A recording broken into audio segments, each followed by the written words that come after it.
হাতিবাগানের নাম হাতিবাগান হলো কেন বলুন দেখি। জনশ্রুতি আছে নবাব সিরাজউদ্দৌলা যখন 1756 সালে কলকাতা আক্রমণ করে ফোর্ট উইলিয়াম ধ্বংস করেন, তখন তার সঙ্গে আনা হাতিগুলোকে এখানের বাগানে বেঁধে রাখা হয়।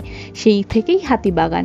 আবার কেউ বলেন এখানে একজন হাতি পদবীর ধনী মানুষ বাস করতেন, তার বাড়ির সামনে মস্ত বাগান থাকায় নাম হয় হাতিবাগান। অন্য একটা মতো আছে, কেউ কেউ বলেন হাতি কথার অর্থ হলো সাহায্যকারী বা হেল্প ইন ওয়ার্ক।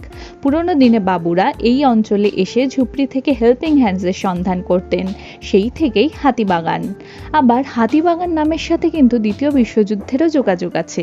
জাপানের সৈন্যরা যখন বোমা ফেলে কলকাতার ওপরে, তখন একটা কার্তুজ এসে পড়েছিল এখানে, কিন্তু সেটা ফাটেনি।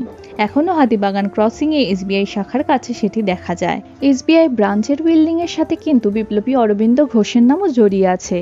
ব্রিটিশ পুলিশ আলিপুর বোমা মামলাতে তাকে এখান থেকেই গ্রেফতার করেছিলেন।